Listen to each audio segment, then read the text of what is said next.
দর্শক স্বাগত জানাচ্ছি একাত্তরের মুখোমুখি অনুষ্ঠানে। আজ আমাদের সাথে আছেন মূলত তিনি রাজনীতিবিদ হলেও এবি পার্টির সাথে যুক্ত থাকলেও এই দর্শকদের কাছে বাংলাদেশে এবং বিদেশে যারা রাজনীতি পর্যবেক্ষণ করেন তাদের কাছে অত্যন্ত পরিচিত মুখ ব্যারিস্টার আসাদুজ্জামান ফুয়াদ এবং শিক্ষক, চিন্তক এবং রাজনৈতিক পর্যবেক্ষক হিসেবে যিনি আছেন ডাক্তার জাহিদুর রহমান। আমরা আমাদের এই আলোচনায় অনলাইনে যুক্ত থাকবেন হিন্দু মহাজোটের মহাসচিব গোবিন্দচন্দ্র প্রামাণিক, আর সাথে আছি আমি শফিক আহমেদ। আজকে মূলত এই আলোচনার একাত্তরের মুখোমুখি এই অনুষ্ঠানের মূল আলোচনার বিষয় ৮ আগস্ট, আগামী আর 2 দিন পর নোবেলজয়ী ডক্টর মোহাম্মদ ইউনূস সরকারের অন্তর্বর্তী সরকারের 4 মাস পূর্ণ হতে চলেছে। এই সময়ে এই অন্তর্বর্তী সরকারকে বেশ কিছু চ্যালেঞ্জ মোকাবেলা করতে হয়েছে। সেই চ্যালেঞ্জ এখনও চলমান আছে। বিশেষ করে 5 আগস্ট ছাত্র জনতার গণ অভ্যুত্থানের মুখে শেখ হাসিনা দেশ ছেড়ে ভারতে আশ্রয় নেওয়ার পর থেকে অন্তর্বর্তী সরকারকে প্রশ্নবিদ্ধ করতে, বাংলাদেশের সংখ্যালঘুদের উপর নির্যাতনের অসত্য খবর প্রচার করতে থাকে ভারতীয় গণমাধ্যমগুলো। তারই ধারাবাহিকতায় ইসকন থেকে বহিষ্কৃত নেতা চিন্ময় কৃষ্ণ দাসের গ্রেপ্তারকে কেন্দ্র করে আইনজীবী আরিফুল ইসলাম আলিফকে হত্যা করে চিন্ময়ের অনুসারীরা।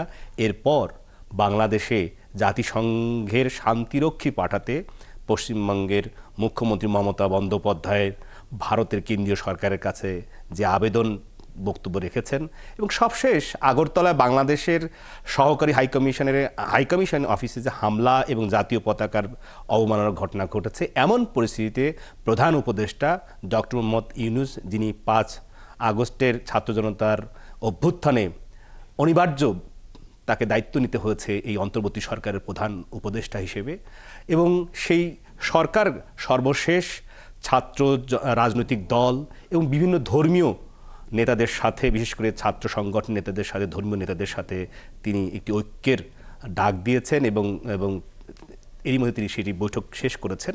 তো আজ আমরা মূলত আলোচনা করছি এইসব সমসাময়িক বিষয় নিয়ে, সাম্প্রতিক পরিস্থিতি নিয়ে কথা বলতে আমাদের সাথে অনলাইনে যেহেতু যুক্ত আছেন হিন্দু মহাজোটের মহাসচিব গোবিন্দচন্দ্র প্রামাণিক, আমরা সরাসরি তার কাছেই যেতে চাই।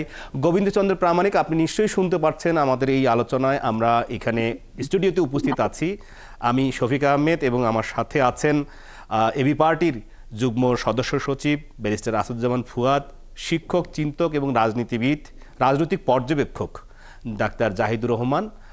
আপনার কাছে জানতে চাই গোবিন্দচন্দ্র প্রামাণিক, আপনি 5 আগস্ট 2024-এর আগ পর্যন্ত, অর্থাৎ গেল 15.5 বছর আপনার ধর্ম পালনের ক্ষেত্রে, আপনার কথা বলার স্বাধীনতার ক্ষেত্রে আপনি কীরকম স্বাধীনতা পেয়েছিলেন, আর 5 আগস্টের পর আপনি কি ধরনের স্বাধীনতা বা যে ধরনের আমরা বলবো যে খবর আমাদের পার্শ্ববর্তী দেশ ভারতের গণমাধ্যমে প্রচারিত হচ্ছে, সেসব বিষয়ে আপনার মন্তব্য, বক্তব্য প্রথমে একটু শুনে আসতে চাই, তারপরে আলোচকরা নিশ্চয়ই আপনার কাছে প্রশ্ন রাখবেন। প্রথমত আমি সকলকে ধন্যবাদ জানাই, এবং আপনারা জানেন যে গত প্রায় 15 বছরেরও বেশি সময় আওয়ামী লীগ সরকার ক্ষমতায় ছিল। সে অবস্থায় বাংলাদেশের বিভিন্ন জেলায়, সেই একেবারে নাসিরনগর থেকে আরম্ভ করে কুমিল্লা, চৌমোহনী, ওদিকে চাঁদপুর, চট্টগ্রামের রাউজান, ফটিকছড়ি, ঠাকুরগাঁও এবং রংপুরের ঠাকুরপাড়া, পীরগঞ্জ, যশোরের অভয়নগর, শিয়ালী, খুলনা শিয়ালী, বিভিন্ন এলাকায় এবং সুনামগঞ্জের সাল্লা, সব এলাকাগুলোতে বিভিন্ন অজুহাতে, কখনো ধর্ম অবমাননার অজুহাতে, কখনো ফেসবুকে কটূক্তির অভিযোগে গ্রামের পর গ্রাম হিন্দু গ্রামগুলোকে জ্বালিয়ে দেওয়া হয়েছে।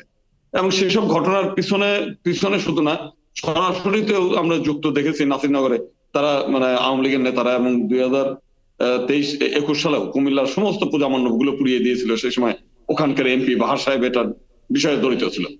তো এই বিষয় নিয়ে আমরা বিভিন্ন সময় মিছিল, মিটিং, বিক্ষোভ, প্রতিবাদ অনেক কিছু করেছি। মাঝে আমাদের 2টো সমাবেশ তারা করতে দেয়নি। আমাদের হাইকোর্টের একটা সমাবেশ ছিল, সেটা করতে দেয়নি। তারপরে আমাদের জজকোর্টের অডিটোরিয়ামে এবং পরবর্তীকালে সাদেক হোসেন খোকা মিলনায়তনে আমরা একটা বড় প্রোগ্রাম আমাদের ছিল, যেখানে প্রায় 8000-এর মতো প্রতিনিধি ঢাকায় এসেও সারাদিন দেন দরবার করার পরেও প্রথমে অনুমতি দেওয়া। জনাব গোবিন্দচন্দ্র প্রামাণিক, আপনি যে ঘটনাগুলোর বর্ণনা দিচ্ছিলেন, সেই ঘটনাগুলো এরই মধ্যে আমরা গেল 12 বছর বা 15.5 বছরের ঘটনা প্রবাহ আমরা জানি, কিন্তু তখনকার সেই ঘটনা প্রবাহ নিয়ে ভারত সরকার, এই সরকারই তো ক্ষমতায় ছিল গত 5 বছর আগেও, এই বিজেপি সরকার, তারা বা ভারতের গণমাধ্যম অথবা ভারত সরকারের পক্ষ থেকে এখন যে ধরনের বাংলাদেশের বিষয়ে তারা বিবৃতি অথবা পদক্ষেপ নিচ্ছেন, সেসব কি তখন পেয়েছিলেন? না না, তখন শুধুমাত্র পশ্চিমবাংলার শুভেন্দু অধিকারী দুটো প্রোগ্রামে আমরা দেখেছিলাম একটু প্রতিক্রিয়া দেখিয়েছিলেন, কিন্তু ভারতের কেন্দ্রীয় সরকার এই ব্যাপারে কোনো প্রতিক্রিয়া দেখায়নি। এবং এটা নিয়ে আমি বিভিন্ন সময় ভারতীয় সরকারের কাছে আবেদন নিবেদন করেছি যে এই বিষয়গুলো নিয়ে যেন, যেহেতু শেখ হাসিনা আপনাদের খুব অনুগত, আপনারাও তার প্রতি সহানুভূতিশীল, পৃথিবীর কোনো দেশ শেখ হাসিনা সরকারকে, যেহেতু এখানে কোনো গণতন্ত্র নাই, তারা এককভাবে ভোটবিহীন ভাবে বিনা ভোটে তিনি ক্ষমতায় এসেছেন এবং থাকছেন আপনাদের সহযোগিতায়, তো সেহেতু আপনারা এখানে একটু চাপ দিতে পারেন মাইনরিটি সমস্যার সমাধান করতে। বিশেষ করে আমরা তখন একটা জিনিস আমি তাদের বলেছি যে আওয়ামী লীগ তো পুরোপুরি হচ্ছে মাইনরিটিদেরকে ভিকটিম হিসেবে ব্যবহার করে, তার রূপে তাস হিসেবে ব্যবহার করছে। তো সেটার থেকে রেহাই পাওয়ার জন্য এবং হিন্দুদের উপরে যত নির্যাতন তার পিছনে আওয়ামী লীগের দায়ী। 1992 সালেও শেখ হাসিনার নির্দেশেই মতিউর রহমান রেন্টু সমস্ত মন্দির পুড়িয়েছে, তার বইতে তিনি লিখেছেন। 2001 সালেও ভোলা সহ সমস্ত জায়গায় বিএনপি জামাতের সময় ঘটনা ঘটেছিল, সেখানেও আমরা দেখেছি পরবর্তীকালে যে বিএনপি জামাতের সঙ্গে জড়িত বলা হলেও মূলত সেখানে তোফায়েল আহমেদ ঘটনা ঘটিয়েছিলেন। তো সেই বিষয়গুলো আমরা বলেছিলাম যে আপনারা শেখ হাসিনা সরকারকে একটু চাপ দেন আর এটার একটা স্থায়ী সমাধান বলেন, আমাদের কোনো মাইনরিটি প্রতিনিধি নাই পার্লামেন্টে, একটা সেপারেট ইলেকটোরাল সিস্টেমের ব্যবস্থাটা আপনারা করে দেন। কিন্তু তখন বলছেন না, আমরা বাংলাদেশের অভ্যন্তরীণ ব্যাপারে আমরা কোনো কথা বলতে পারি না, আপনারা আপনাদের বিষয়গুলো আপনারা দেখেন। কিন্তু 5 তারিখের পরের থেকেই আমরা দেখলাম যে তারা একেবারে উল্টা প্রতিক্রিয়া। মূলত এটার পিছনে কারণটা হচ্ছে শেখ হাসিনাকে তারা বাংলাদেশ বলতে মনে করে শেখ হাসিনা। বাংলাদেশে যে 17 কোটি 18 কোটি জনগণ আছে, এই ব্যাপারে তাদের কোনো ভূমিকাও নাই, তাদের প্রতি কোনো সহানুভূতিশীল নাই, মাইনরিটি তো নাই। তো সেই বিষয়গুলো কিন্তু এখন দেখছি যে তারা বিভিন্ন সময় প্রতিক্রিয়া ক্রিয়া নানান কিছু করছে।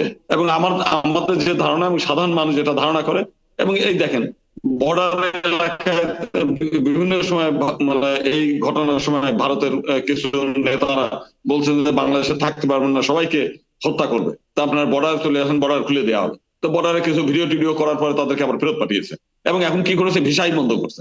তো আমার মূল বিষয়টা হচ্ছে যে ভারত সরকার কখনোই বাংলাদেশের মাইনরিটিদের নিয়ে চিন্তিত ছিল না, এবং এদের সিকিউরিটি নিয়ে আমরা দেখি নাই 1947 সাল থেকে বর্তমান পর্যন্ত তারা কোনো কার্যকর ভূমিকা কিংবা কোন ধরনের সুপারিশ এগুলো কোনো কিছু করেনি। মূল বিষয়টা এখানে বাংলাদেশে প্রামাণিক, আপনি আপনার কাছে আমাদের স্টুডিওতে উপস্থিত ব্যারিস্টার আসাদুজ্জামান ফুয়াদ এবং ডক্টর জাহিদুর রহমান, আপনাদের কি কোনো প্রশ্ন আছে? হ্যাঁ, আমার একটা প্রশ্ন আছে। আমি জনাব প্রামাণিককে দুটো প্রশ্ন জিজ্ঞেস করতে চাই। প্রথম কথাটা হচ্ছে, ভারত যে অভিযোগটা করার চেষ্টা করছে শেখ হাসিনার পতনের পর থেকে, সেটা হলো যে বাংলাদেশে হিন্দুদের উপরে সাম্প্রদায়িক হামলা হয়েছে।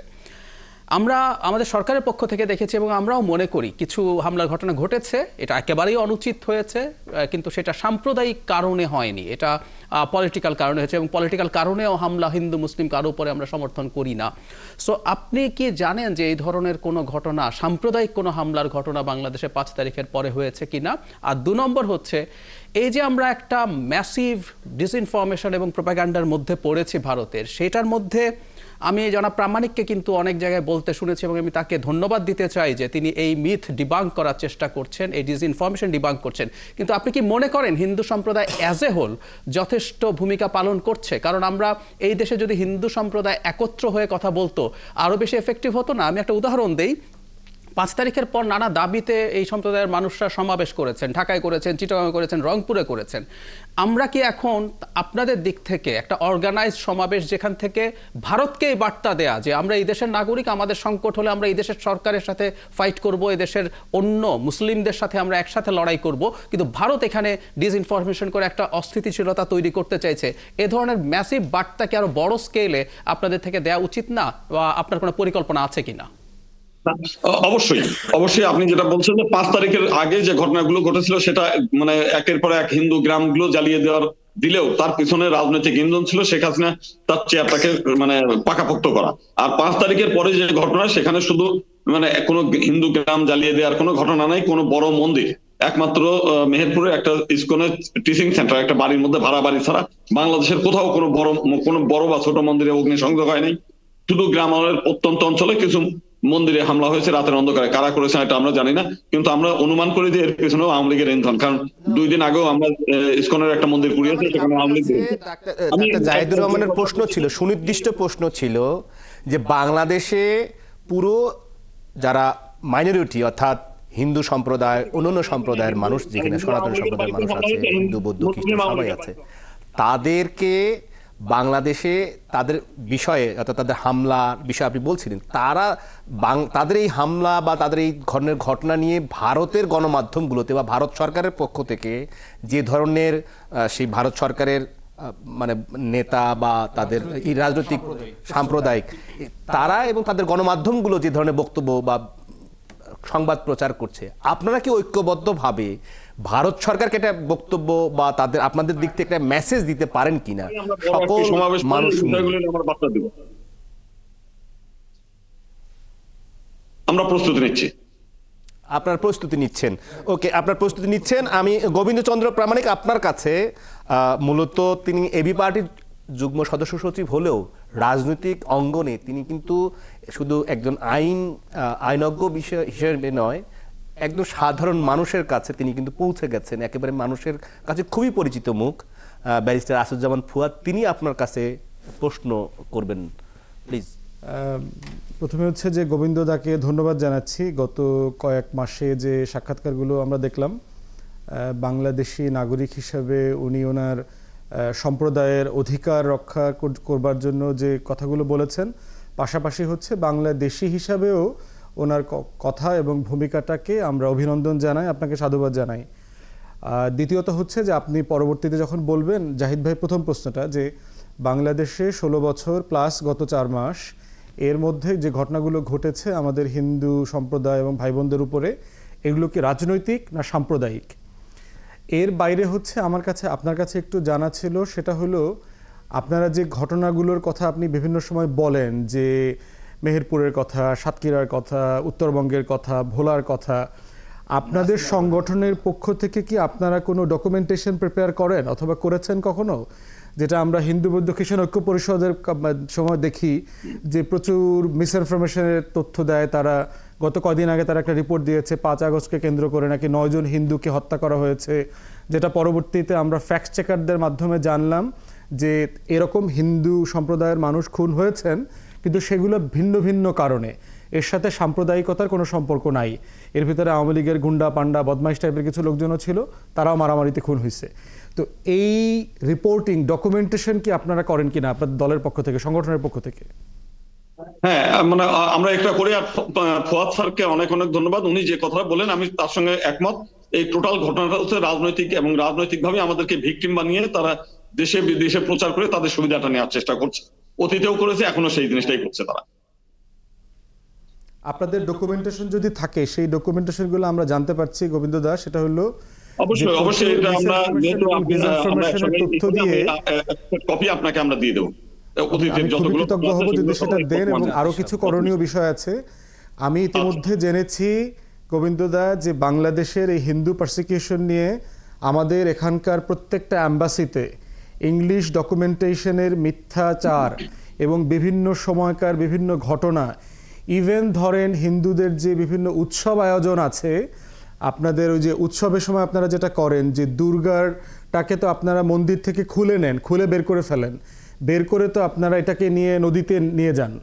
তো ওই খোলার ছবিটা দিয়ে বলা হচ্ছে যে বাংলাদেশে মুসলমানরা গিয়ে এই দেবী দুর্গাকে মন্দির থেকে কিভাবে ছিনায় নিয়ে ধ্বংস করে ফেলছে, নষ্ট করে ফেলছে। এই ধরনের ডকুমেন্টেশনের তথ্য প্রমাণ দিয়ে প্রত্যেকটা অ্যাম্বাসিগুলোতে তথ্য দেওয়া হচ্ছে। মাশরাফির বাড়ি পুরানোটাও তারা মন্দির পুরানোর, মানে লিটন দাসের বাড়ি পুরানোর কাহিনী প্রচার করেছে। সাতক্ষীরার একটা মূল জায়গাতে যাচ্ছে, পুরানো ঘটনা, মন্দির পুরানো ঘটনা বলেছে। এইগুলো বাংলাদেশ থেকে তাদের এগুলো পাঠায়। আমি মূল জায়গাতে যাচ্ছি গোবিন্দদা, সেটা হচ্ছে যে এই যে প্রত্যেকটা অ্যাম্বাসিতে ভুল তথ্য দেওয়া হচ্ছে এবং আমাদেরকে আবার এগুলো ডেকে জিজ্ঞেস করা হয় যে এগুলো ঘটছে, তোমাদের রাজনৈতিক দলের পক্ষ থেকে তোমরা কোনো বক্তব্য দিচ্ছ না কেন? আপনারা আপনাদের সংগঠনের পক্ষ থেকে যে ডকুমেন্টেশন করছেন, এগুলো কিন্তু ওয়েবসাইটে ভালো ইংলিশ করে প্রত্যেকটা অ্যাম্বাসিগুলোতে, মানবাধিকার সংগঠনগুলোতে আপনারা যদি দয়া করে দেন এবং ডেলিগেশন আকারে গিয়ে আপনারা কথা বলেন, তাহলে বাংলাদেশের ভাবমূর্তি নষ্ট করবার জন্য যে চক্রান্তটা হচ্ছে, এই জায়গাতে আমি বোধ করি যে বাংলাদেশি নাগরিক হিসাবে আপনাদের একটা ঐতিহাসিক রোল প্লে করবার সুযোগ আছে। এখানে যদি আমরাও অবশ্যই, কোনোভাবে অবশ্যই। আপনাদেরকে সাহায্য করতে পারি, আমরা একসাথে হয়ে কিভাবে কাজ করতে পারি দেশের জন্য এবং সকল নাগরিকদের অধিকারের জন্য, সেখানে আমরা আপনারও সাহায্য চাই, আমরাও আমাদের জায়গা থেকে সাহায্য করতে প্রস্তুত। না না, অবশ্যই অবশ্যই আমরা আপনাদের সহযোগিতা চাই এবং একই সঙ্গে আমরা এই বিষয় নিয়ে আপনাদের সঙ্গে পরামর্শ এবং আলাপ আলোচনা আমরা করব, কিভাবে এগিয়ে নেওয়া যায় সেটা করব। হিন্দু মহাজোটের মহাসচিব গোবিন্দচন্দ্র প্রামাণিক, আপনি আমাদের সঙ্গে থাকবেন, অনলাইনে যুক্ত থাকবেন। তবে ৭১ মুখোমুখি অনুষ্ঠানের আজকের এই প্রথম বিরতিতে আমাদেরকে যেতে হচ্ছে, কারণ সময়ের স্বল্পতা আছে। আমরা ফিরছি খানিকক্ষণ পর, দর্শক আমাদের সঙ্গেই থাকুন। দর্শক, ফিরে এলাম ৭১ মুখোমুখি অনুষ্ঠানে। আজ আমাদের এই ৭১ স্টুডিওতে উপস্থিত আছেন এবি পার্টির যুগ্ম সদস্য সচিব ব্যারিস্টার আসাদুজ্জামান ফুয়াদ এবং শিক্ষক, চিন্তক এবং রাজনৈতিক বিশ্লেষক ডাক্তার জাহিদুর রহমান। শুরুতেই এই দ্বিতীয় পর্বে আমরা আলোচনায় আসতে চাই। আপনারা দুজনেই জানেন যে গেল ৮ অক্টোবর চট্টগ্রামে ইসকন এবং সনাতন জাগরণী মঞ্চের একটি সমাবেশ থেকে বাংলাদেশের জাতীয় পতাকার উপরে ইসকনের গেরুয়া পতাকা টানিয়ে দেওয়া হয়। তারপরে একটি মামলা হয়, সেই মামলা চিন্ময় দাস কৃষ্ণ সহ ১৯ জনকে রাষ্ট্রদ্রোহ মামলা। সেই মামলায় তো চিন্ময়কে চট্টগ্রামে হাজির করা হয়েছিল, যেখানে তার জামিনের বিরোধিতা করায় আইনজীবী, আমরা যদি বলি যে তার নাম হচ্ছে আরিফুল ইসলাম আরিফ, তাকে হত্যা করা হয় এবং সেটা চিন্ময়ের অনুসারীরাই হত্যা করেছে। সেটির ভিডিও ফুটেজ আমাদের অর্থাৎ ৭১ টেলিভিশন সহ বাংলাদেশে অনেকগুলো গণমাধ্যমে প্রচারিত হয়েছে। কিন্তু ভারতে এই ঘটনাকে কেন্দ্র করে ভারতীয় গণমাধ্যমে যা সংবাদ প্রচার বা প্রকাশ, বিশেষ করে দায়িত্বশীল কিছু গণমাধ্যম ভারতের আছে, যেগুলোকে আমরা বাংলাদেশের মানুষ, বাংলাদেশের সাংবাদিকরা আমরা সেটা গ্রহণ করি। তারা এবার যা করছে কিভাবে দেখেন? ভারতের দায়িত্বশীল সংবাদ মাধ্যম আছে, আমি আসলে আর মনে করি না, ইটস ওভার। আমি সরে থেকে একটু একাডেমিক জায়গা থেকে যদি দেখি, আমি ভারতে এই মুহূর্তে বাংলাদেশ ইস্যুতে যা হচ্ছে ৫ তারিখের পর থেকে তাদের মিডিয়াতে, ভবিষ্যতে কিন্তু জার্নালিজম স্কুলে এটা পড়ানো হবে। আমি সিরিয়াসলি তাই মনে করি। একটা দেশের, যে দেশটার এত দীর্ঘ গণতান্ত্রিক ঐতিহ্য আছে, যে দেশে এত মিডিয়া আছে, এখন একটু যোগ করতে চাই, যারা মোদির সময়ে মানে ভারতের মিডিয়ার অবস্থাটা কোথায়। রিপোর্টার্স উইদাউট বর্ডার্সের যে প্রেস ফ্রিডম ইন্ডেক্স, তাতে ওরা এখন র্যাঙ্কিং হচ্ছে 159, আমাদের চেয়ে 5 ধাপ উপরে। Pakistan 152 for your kind information, মানে পাকিস্তানের চাইতে খারাপ পাকিস্তানে এখনকার পরিস্থিতি চাইতে। সো এটা আসলে অবভিয়াস ছিল।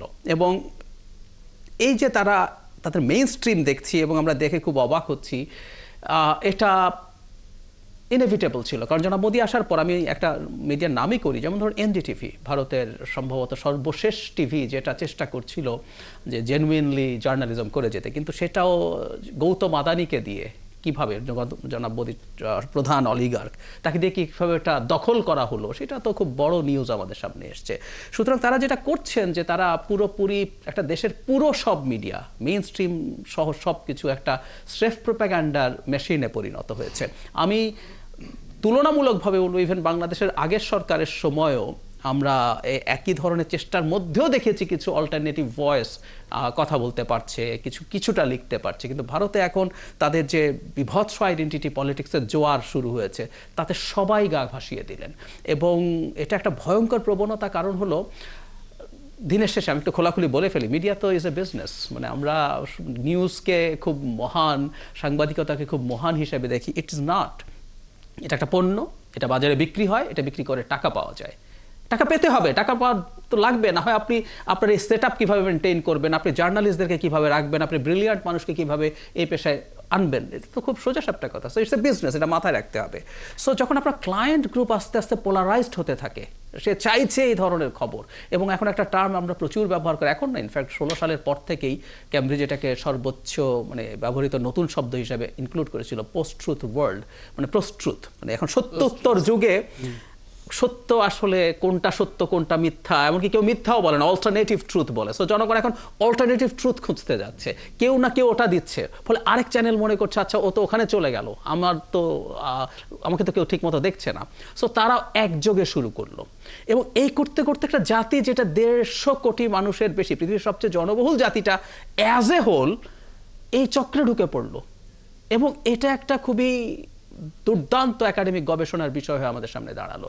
একটা দলের আইডেন্টিটি পলিটিক্সের কারণে শুরু হতে হতে, এটা তো একদিনে হয়নি, গত 10 বছর ধরে এই পর্যায়ে এসছে। এবং সেই পর্যায়ে দেখাটা, একটা জিনিস একটু যোগ করি, যে আপনি আমাদের ক্ষেত্রে যে তারা তথ্য দিচ্ছেন, আমি একটা তথ্য দিয়ে একটু এই পর্যায়ে শেষ করি।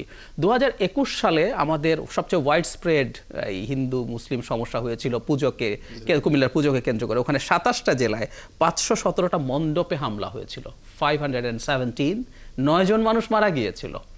আর সেই তুলনায় বাংলাদেশে এখন কি হচ্ছে আপনি খেয়াল করুন, তাদের এই ধরনের ব্যস্ততা সেই সময় কিন্তু হয় নাই। সুতরাং প্রত্যেকটা জিনিস, নিউজের যে লিস্ট একটা জায়গা আছে যে আপনার কিছু নিউজ ভ্যালু, কোনটাকে নিয়ে আমি কথা বলবো, ওই ব্যারিয়ার আসলে নেই। ভারতের পুরো মেইন স্ট্রিম মিডিয়া সব আমি প্রচুর দেখেছি, মানে আমাদের জাস্ট সোশ্যাল মিডিয়াতে কেউ একজন তার ইচ্ছে মতো আরামের যেসব কথা, যেটা শুনতে ভালো লাগে বলছেন, সবাই শুনছে, ওই জায়গায় চলে গেল। আসবো আপনার কাছে আলোচনায়। ব্যারিস্টার ফুয়াদ, আপনি মূলত এরই মধ্যে তরুণ প্রজন্ম, রাজনীতিবিদ যারা দীর্ঘদিন ধরে, আপনার অনেক পুরনো যারা রাজনীতিবিদ, তাদের চেয়েও আপনি, আমি বলবো যে অনলাইন ইউটিউব ফেসবুকে অনেক জনপ্রিয়।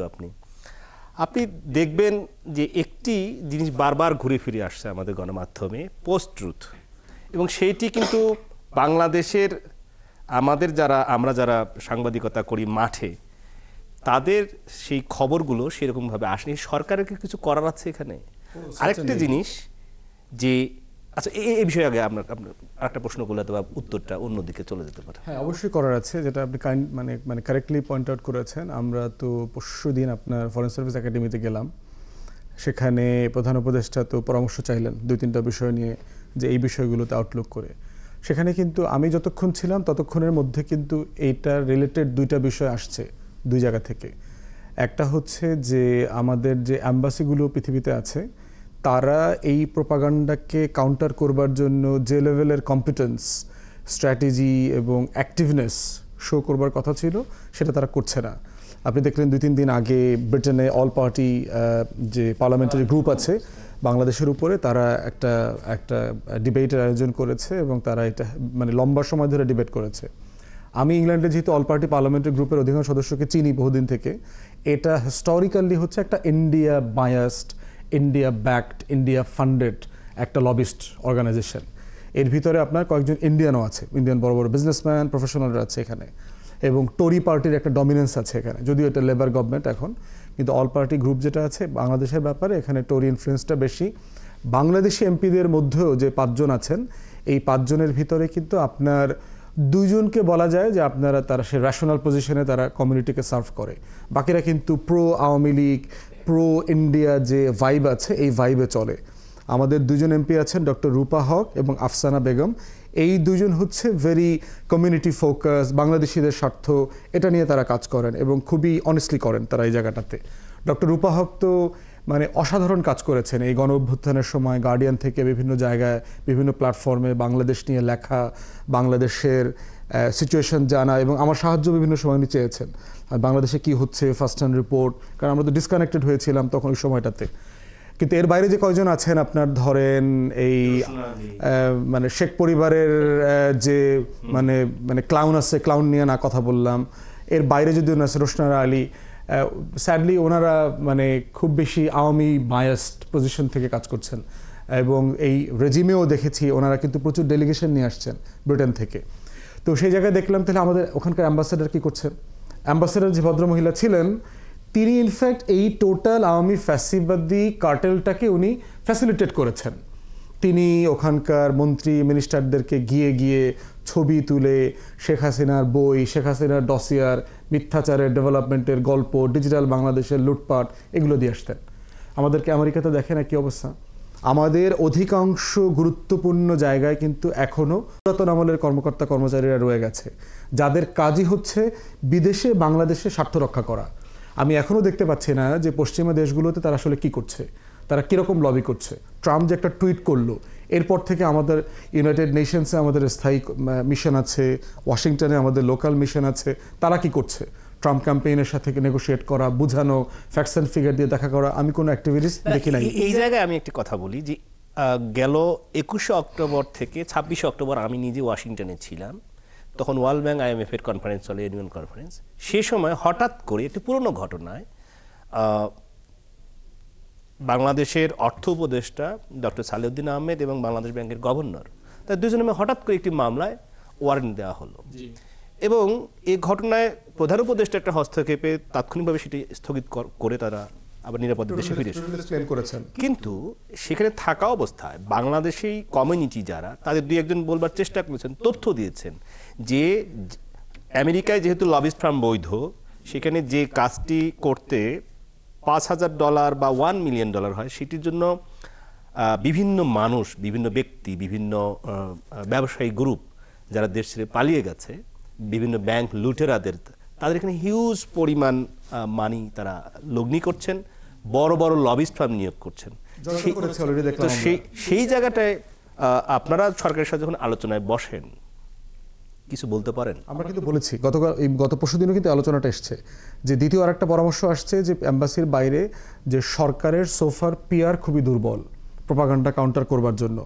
বাংলাদেশ রাষ্ট্রের মধ্যে কিন্তু আপনার পিআরও অথবা ইনফরমেশন ক্যাডারের কিন্তু কয়েক হাজার লোক আছেন জেলায় এবং কেন্দ্রে, সব কিছু মিলায়। বাট তারা খুবই ওল্ড ফ্যাশন, তাদেরকে সময়ের সাথে যে ট্রেন করা, ডিজিটালি ইকুইপ করা এবং পিআর মোবিলাইজ করবার যে কাজটা করা দরকার, সেটা তারা এখনও সাফিসিয়েন্টলি হ্যান্ডেল করবার জন্য কেপেবল না বলে মনে হচ্ছে। প্রেস টিম যেটা আছে ওনাদেরকেও কিন্তু আমরা পরামর্শ দিয়েছি এবং আমার কাছে এখন মনে হচ্ছে যে আমি যতটুকু জেনেছি যে প্রেস টিম এই ডিসইনফরমেশন মিসইনফরমেশন হ্যান্ডেল করবার জন্য তারা বাংলাদেশের ইউথদের একটা বড় অংশকে তারা ট্রেন করতে চায় এবং এক্ষেত্রে তারা বিভিন্ন মিশন থেকে তারা সাহায্যের অফারও পেয়েছে। তো আমি বোধ করছি যে এটাকে স্পিড আপ করা দরকার।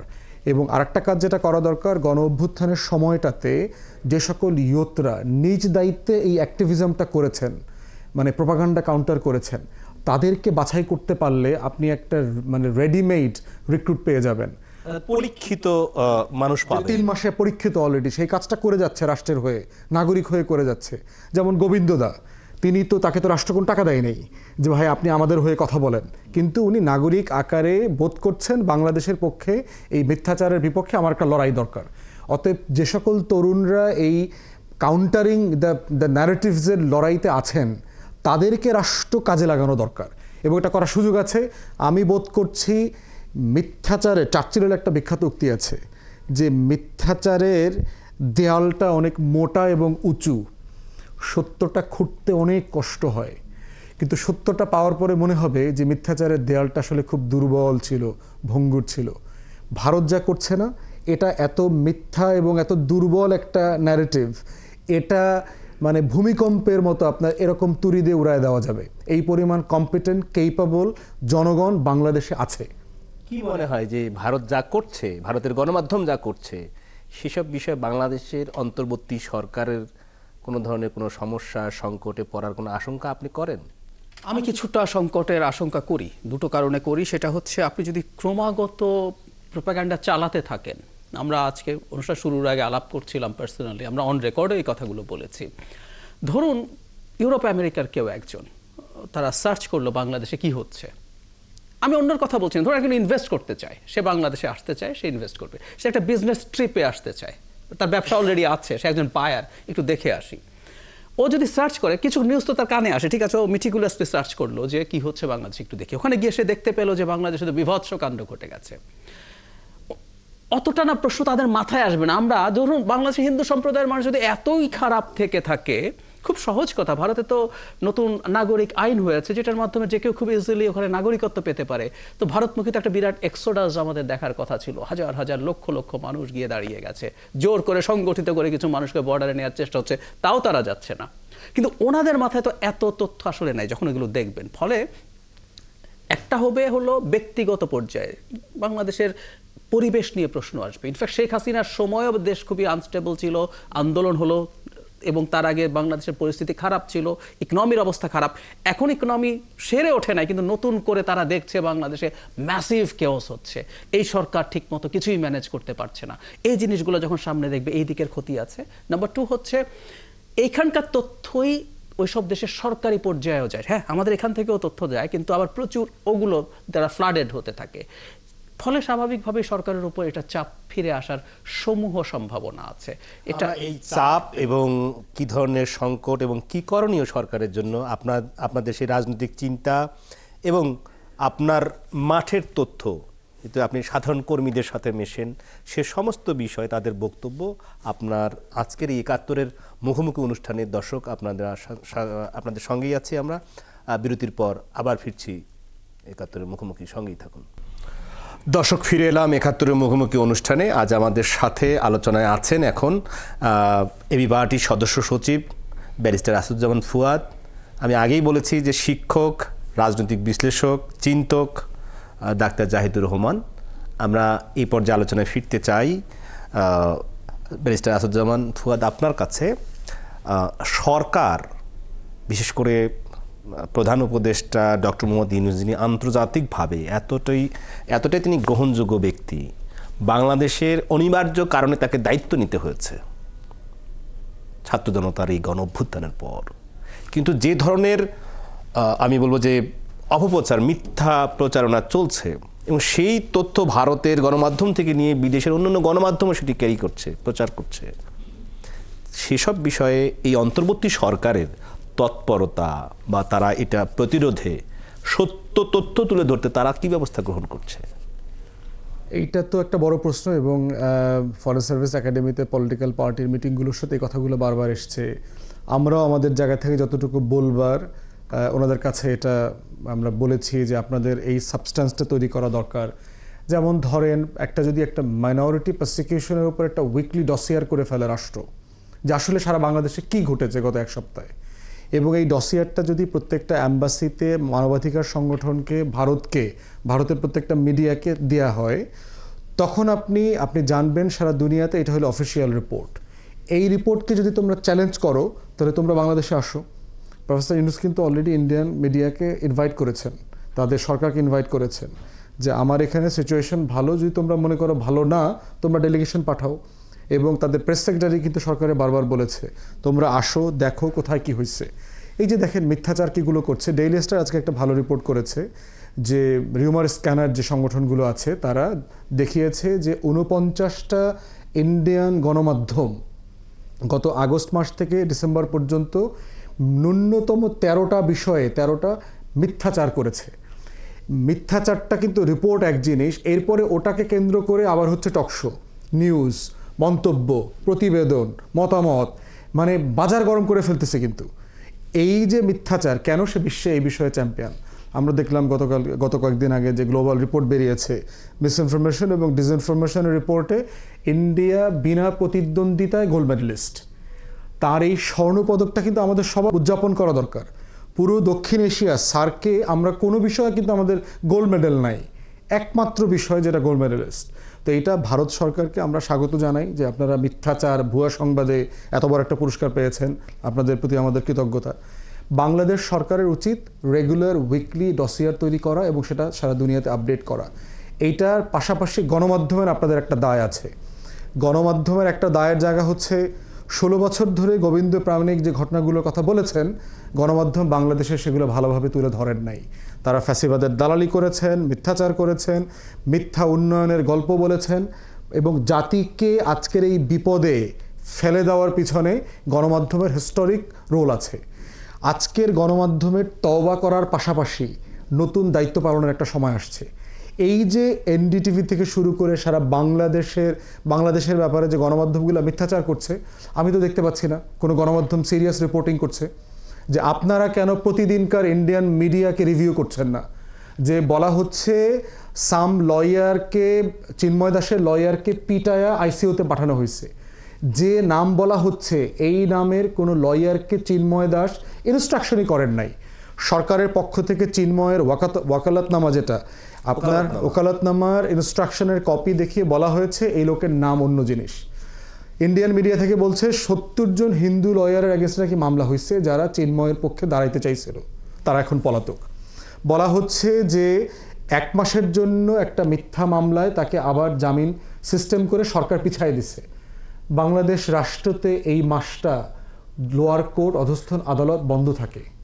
এই সিম্পল জিনিসটাকে আমরা বলছি, কোনো গণমাধ্যম বলছে যে ডিসেম্বর মাস বাংলাদেশের লোয়ার জুডিশিয়ারি বন্ধ থাকে, ছুটিতে থাকে।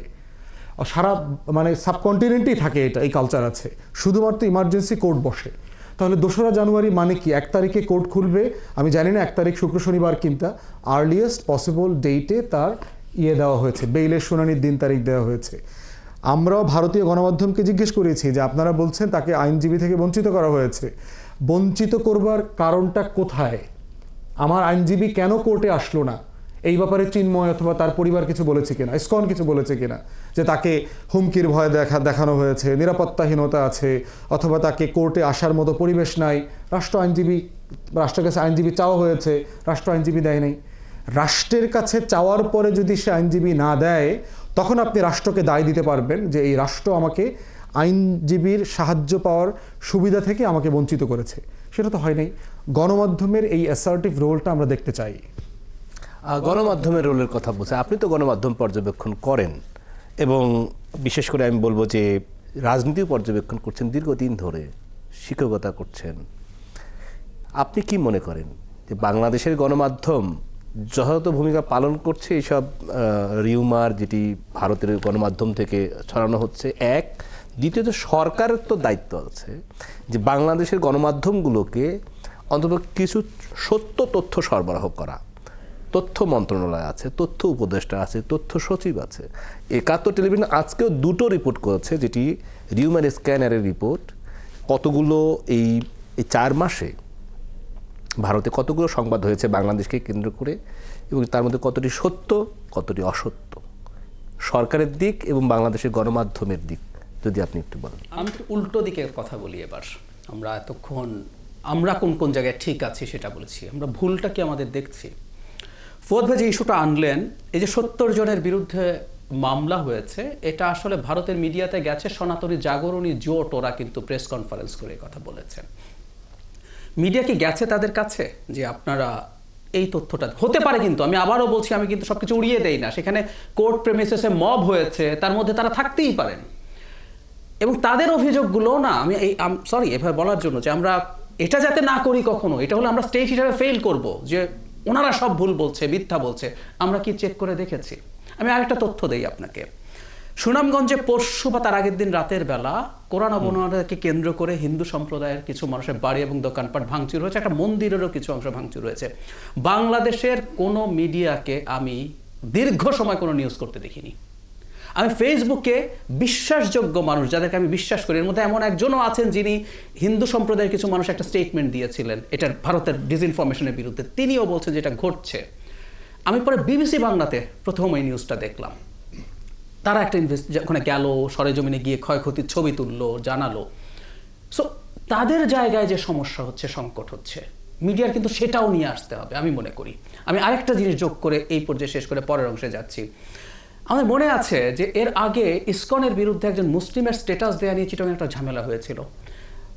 হিন্দু সম্প্রদায়ের মানুষ গিয়ে, যেটা বাংলাদেশের পার্সপেক্টিভে উল্টো হয়েছে, তারা মুসলিম ওই ভদ্রলোকের দোকানপাট ভাঙচুর করেছেন। সেখানে আইনশৃঙ্খলা রক্ষাকারী বাহিনী যখন এটা কন্ট্রোল করতে যান, তাদের উপরে অ্যাসিড নিক্ষেপ করা হয়েছিল। 8 জন ওই অ্যাসিডে ইনজিউর্ড হয়েছে। এরপর হিন্দু সম্প্রদায়ের মানুষজন অভিযোগ করেছেন যে ওখানে আইনশৃঙ্খলা রক্ষাকারী বাহিনী গিয়ে ডিসপ্রপোর্শনেট বল প্রয়োগ করেছে বিভিন্ন বাড়ি বাড়িতে গিয়ে।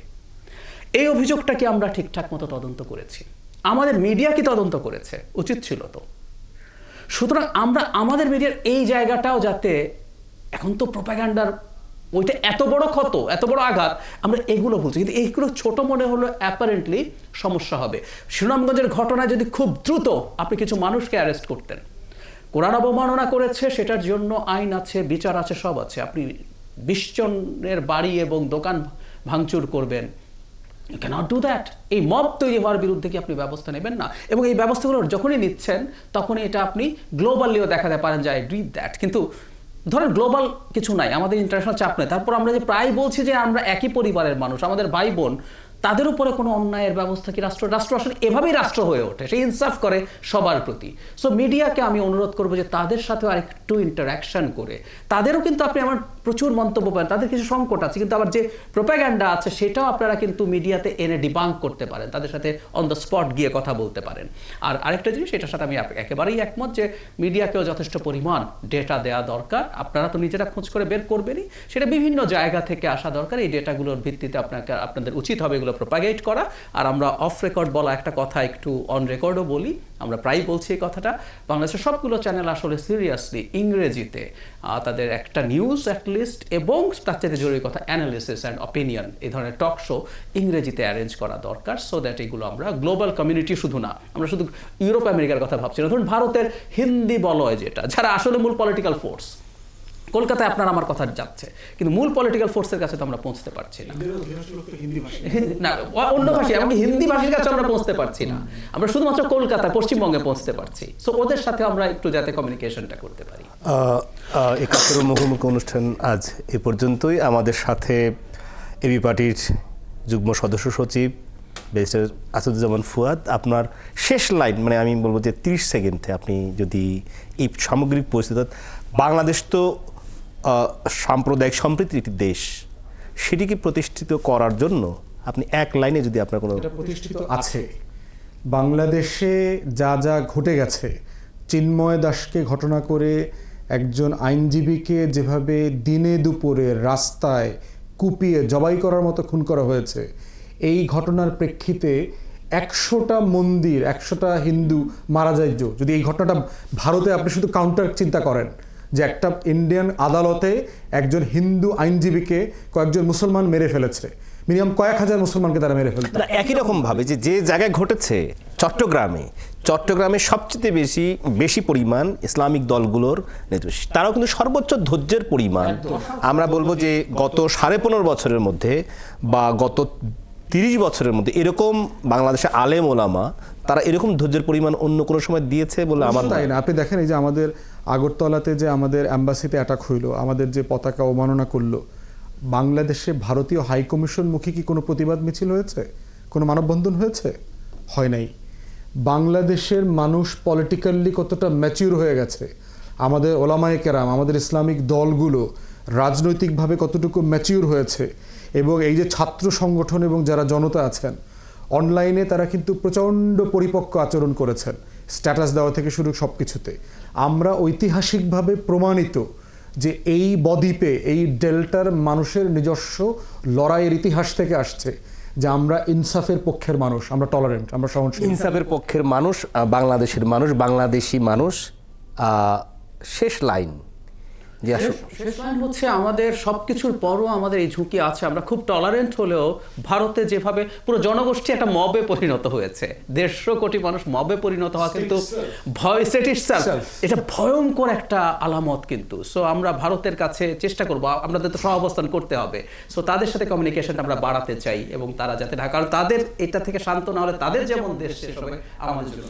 নিশ্চয়ই আপনি সে কথাই আমরা ঘুরে ফিরে বলবো যে অনেক কিছু পরিবর্তন করা গেলেও আমি বলবো যে আমাদের যারা প্রতিবেশী তা পরিবর্তনের সুযোগ নেই, এবং যেহেতু সুযোগ নেই সেহেতু সমতার ভিত্তিতে, ন্যায্যতার ভিত্তিতে এবং পারস্পরিক সহযোগিতার ভিত্তিতে দুই দেশের উন্নয়ন সামনের দিকে এগিয়ে যাবে এবং দুই দেশের মানুষের মধ্যে একটি সম্পর্ক সেতুবন্ধন তৈরি হবে।